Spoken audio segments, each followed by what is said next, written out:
Surah ini mempunyai beberapa fadilat daripada Nabi sallallahu alaihi wasallam. Pertama sekali, ia antara 7 surah yang menggantikan Taurat. Ya, menggantikan Taurat. Apakah 7 surah yang panjang? As-Sab'ut Tiwal selepas Al-Fatihah. Surah-surah berkenaan adalah Al-Baqarah, Ali Imran, An-Nisa, Al-Ma'idah. Berapa dah tu?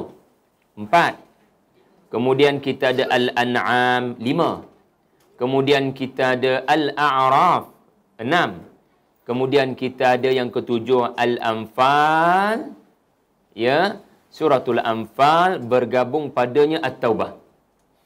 Kerana tiada basmalah antara kedua surah berkenaan, lalu dianggap satu surah yang panjang. Walaupun pada hakikatnya 2 surah yang panjang, iaitulah Al-Anfal dan At-Taubah.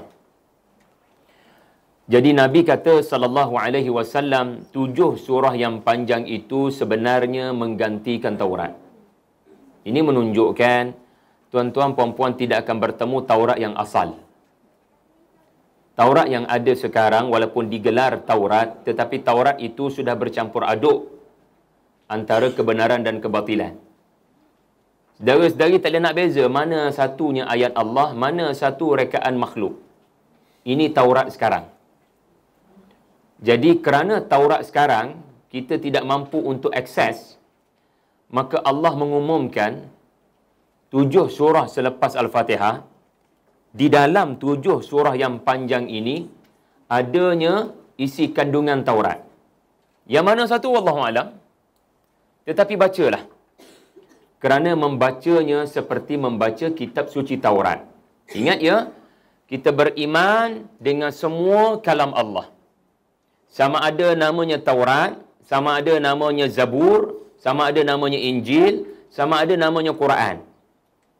Ya, kita beriman kepada Quran, bahawasanya Quran ini membenarkan kitab-kitab terdahulu. Mana mungkin ada konflik antara kalam Allah. Ucapan saya sebagai makhluk biasa berkonflik dengan ucapan saya 10 tahun lepas. Apatah lagi saya ahli politik katakan. Menukar-nukar agenda. Menukar-nukar ucapan. Dulu kamu cakap lain ke? Kenapa janji kau lain hari ni? Itu makhluk. Dia ada kepentingan. Dia ada kelemahan. Tetapi Allah laisa kamitslihi syai'. Allah bila berkata-kata tidak ada konflik antara perkataannya. Dan kena faham, itu baru 4 kitab kalam Allah yang diturunkan. Kalam Allah yang tak diturunkan lagi banyak. Kalam Allah pada dirinya sendiri, kalam Allah kepada para malaikat, kalam Allah kepada makhluk-makhluk lain selain daripada manusia. Itu lagi banyak. Tetapi tidak diturunkan kepada para nabi.